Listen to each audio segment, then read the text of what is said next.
Hello and welcome to our program. So today is August the 31st, the last day of August. And you can tell where I am right now. This is the autumn season already on the grassland. I'm right now at the Ujumuchin County of Inner Mongolia. So this is a natural meadow. Each year at this season in autumn, that is the season for the hay harvest. Each time you come here, you would see white clouds and blue sky and this vast green land.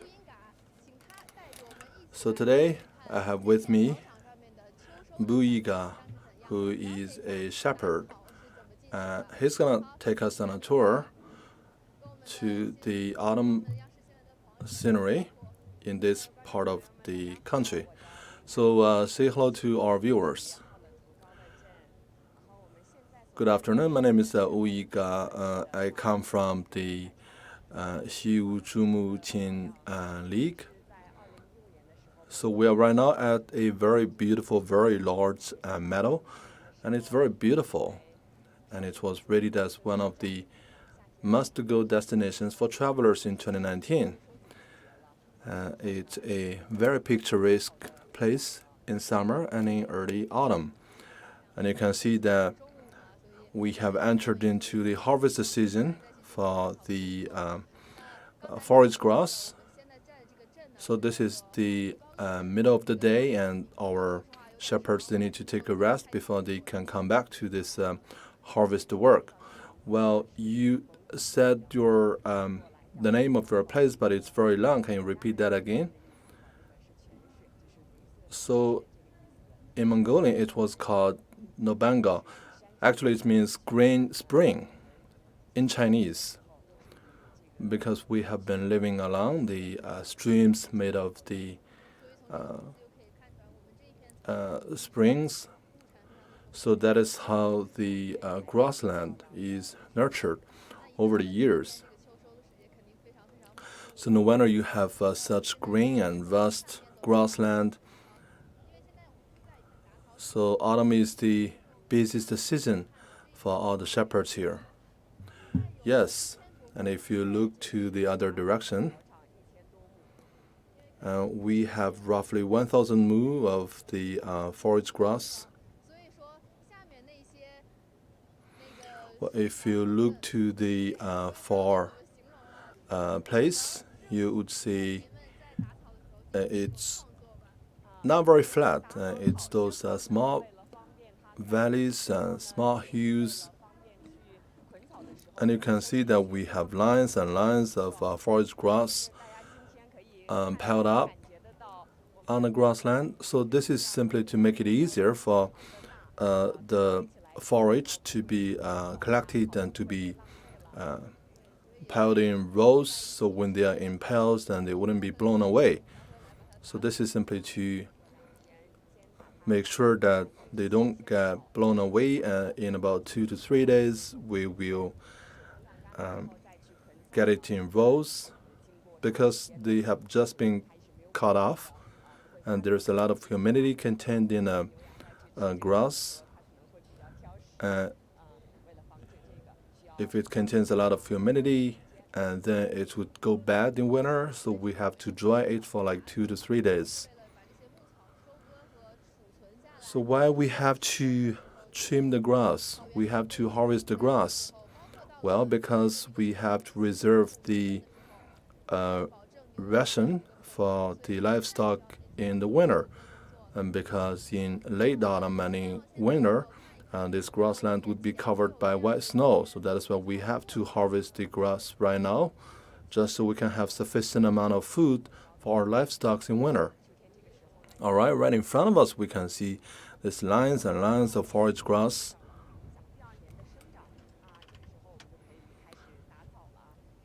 So because the seeds, they are already falling on the ground, and they are buried in the soil, so cutting off the grass at this time of the year wouldn't affect the plantation and growth of the grass next year. So it's very crispy, and we see that the livestock on the grassland, they are drinking spring water, and they are also eating medical herbs. We have over 200 different types of forage grass, and they are very nutritious. We have forage grass for the cows and for the sheep. So truly, they are mixed together. And trust me, our animals, they know what is their favorite grass, and they will become very picky when they get to the time to eat.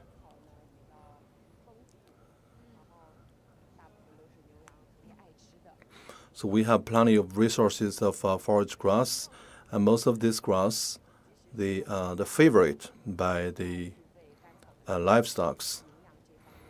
They are the favorite to the livestock, so it will become dry, but the nutrition would be locked inside, so we don't worry about the nutrition content even in winter.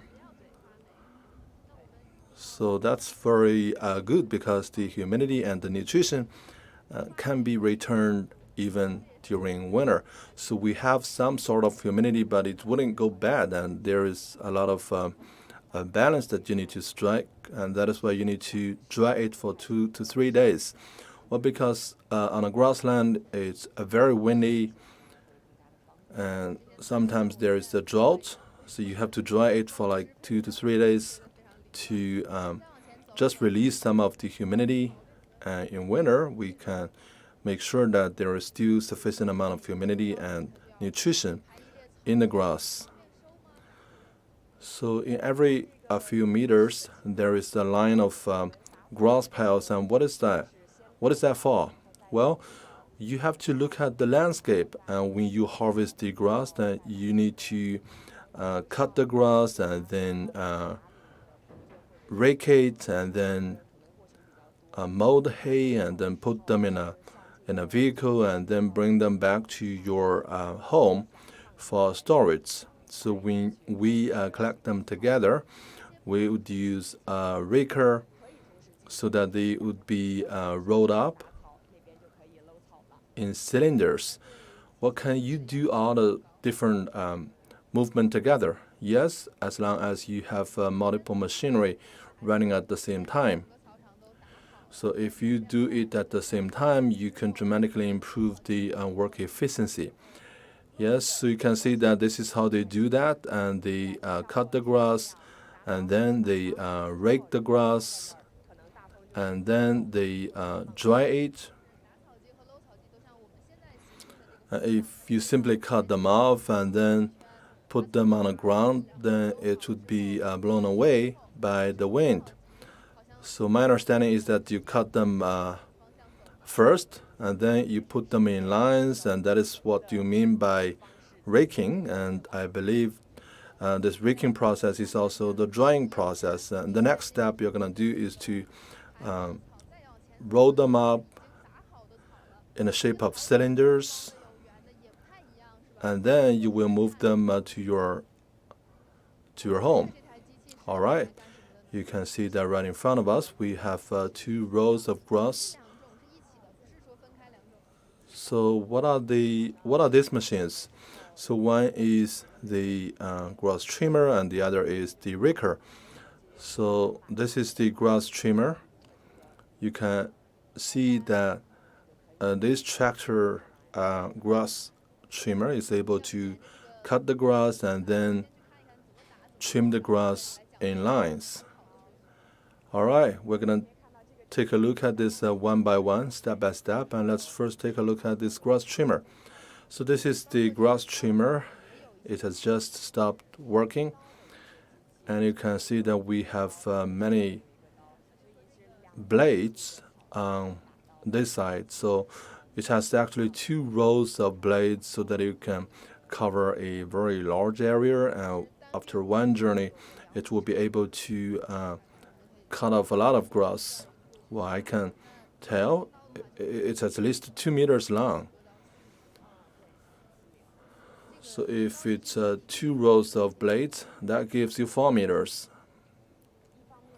So you can see that they are hovering above the ground, and there's the gap between the blade and the ground. Normally 6 to 7 centimeters, because we cannot affect the growth of the grass next year. And our herdsmen and shepherds, they would pay attention to sustainable development, and we cannot cut the grass of next year. We cannot take out the roots all at one time. So that is configured just to make sure that the grass seeds and roots got well protected. Yes, and we also need to adjust the angle and make sure that it's tilted to the front. You can see we have blades in the front. All right, we need to draw our camera closer, and those blades, they are very sharp and very small, and they're not connected together. Well, this is simply for obstacle avoidance. So when we encounter an obstacle, we can simply avoid that. We can maybe use other blades. So the different blades, they are actually connected together, and they're not in a flat line. And when you have a damage at one blade, you can actually take it off and then sharpen it.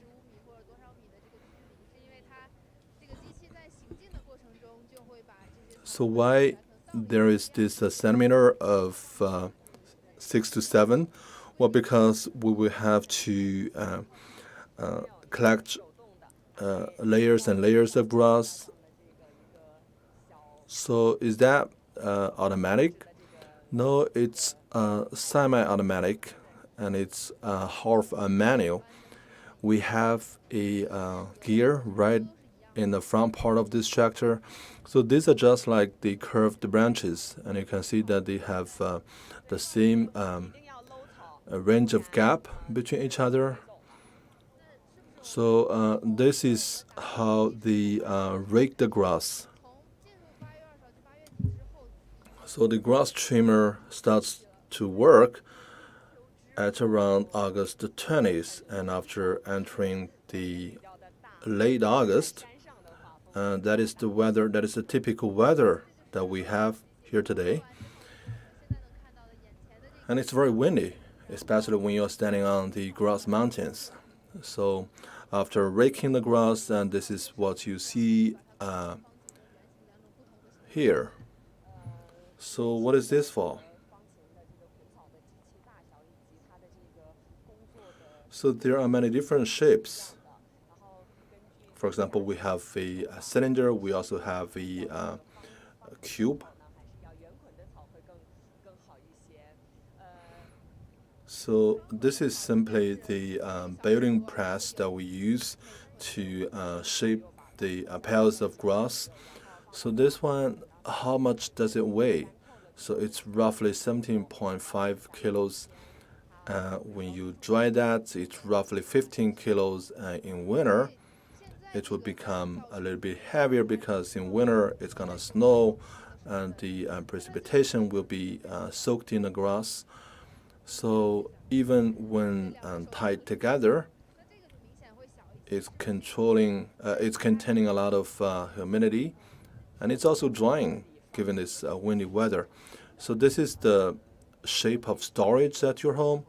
Well, this is the most typical type of storage, and in recent years we're seeing more and more cylinder shapes. Well, for the cube shape, and it's a lot easier because when you tie them up into this shape, and there isn't much loss. But the drawback is that you will need a lot of manpower. When you, for example, load them on a truck, you need to use a lot of manpower. You need to carry them on the truck. You need another person on the truck to make sure that they piled up one by one in a very orderly fashion. So you have to be very careful, otherwise you wouldn't be able to carry much grass. You have to, just like building a wall, you have to lay the bricks in lines and in rows and pile them up in a reasonably straight manner.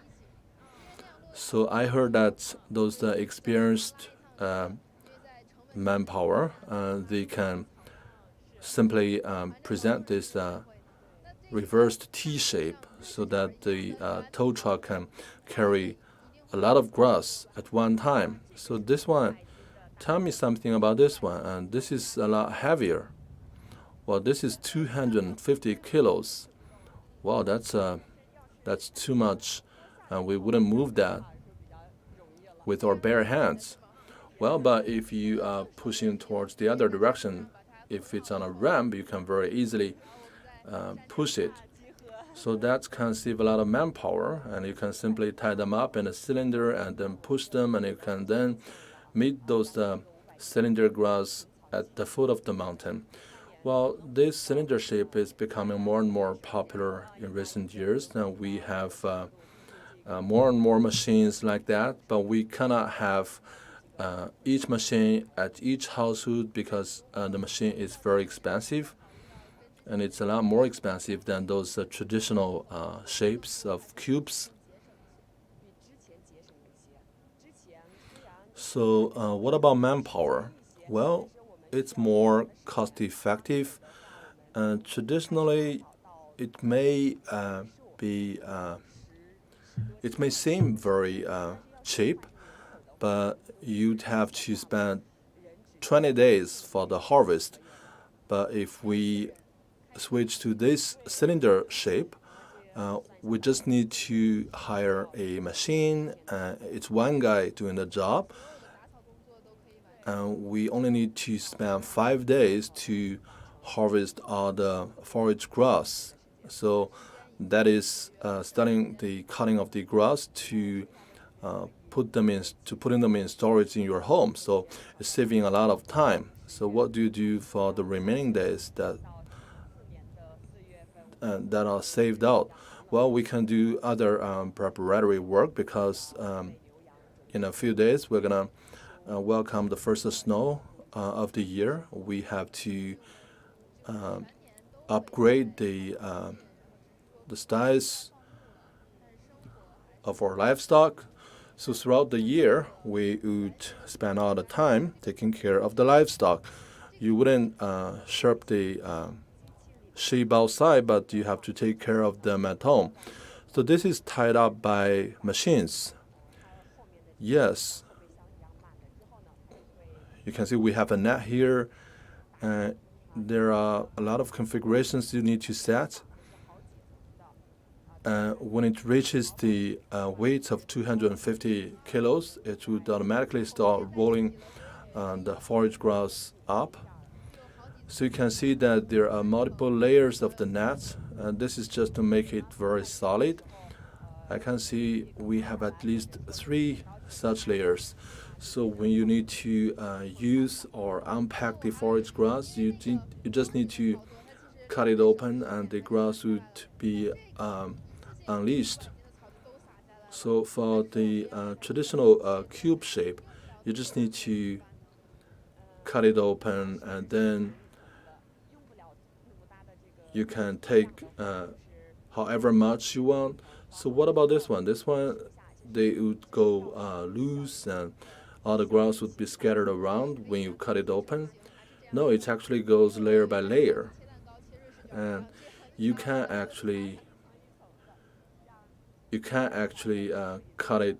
You can cut the net open, and you can do multiple approaches, and you can either cut it from one side, or you can use it layer by layer.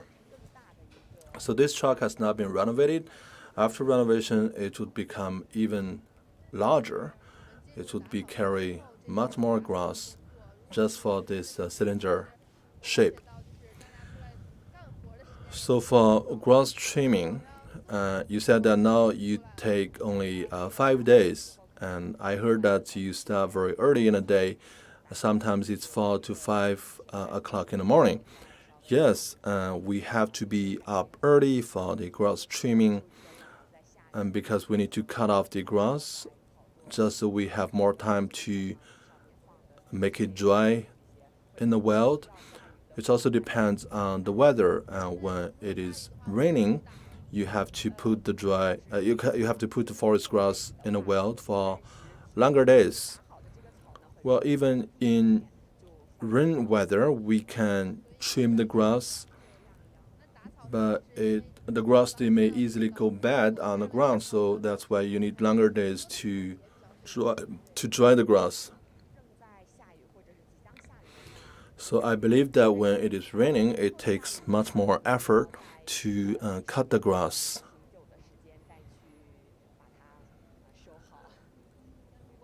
And also, when it's raining, you have to put them on the ground for a very long time, and just so they wouldn't become moldy. So I assume that your typical day of harvest is like getting up early and do some physical work, and then at the noon break you would rest for like 2 to 3 hours. So you are using a lot of machines, so human cost has been brought down significantly. But take a look at this vast land, and it's huge, and you have to spend days and days walking around or driving the tractors and grass trimmers and hay mowers around on this vast land, and it's truly an amazing job. So have you completed the harvest for your own pasture? No, we haven't. We don't have a machine. We have a hay mower, which is having the capacity of 250 kilos. We are renting this out to the other folks. So we just wait for a couple of days, and only later that we can use our own machines. So do you need to collaborate with both manpower and machines? Yes, because we are relatives, we are neighbors, and we don't truly care about how much the rent is or how much you should pay me, and it's very minimal. So it's mutual support. I assume that you have to. I assume it takes a very long time for you to get to the city. It's not very far away. It's only 40 kilometers. So now we are entering winter, autumn and winter. So do you have a sufficient supply of electricity and gas? Yes, we have sufficient supply of electricity. We have a electronic boiler. We can also burn coal. And we have wells here in this part of the country, and the water quality is just superb. So you can guarantee a above average living quality, and that's truly amazing. So you can be of a companion with all the livestock, the cows and the sheep, and you can also enjoy this beautiful scenery. I heard that this Shilingo Lake is having a very good harvest this year because the grass is growing very well this year, and it has a forest coverage of it has a green coverage of 62%. So this is truly a very ideal green coverage ratio, and that means you are growing a very large acre of grass. How has the life changed in recent years? Have you improved your living conditions? Yes, we're living a much better life, and we have a stronger and greater sense of happiness and achievement. After graduation, came directly to my hometown. I started my own business. I'm also helping my parents.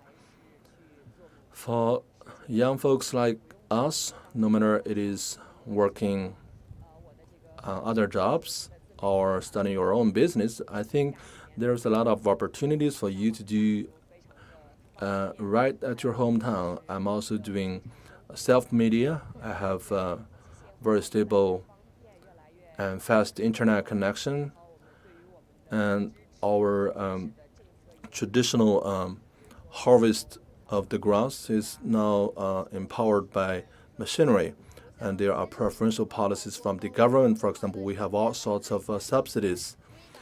So may I ask our director to play a short video clip just to show our viewers how those modern machinery is employed in today's grass harvest work.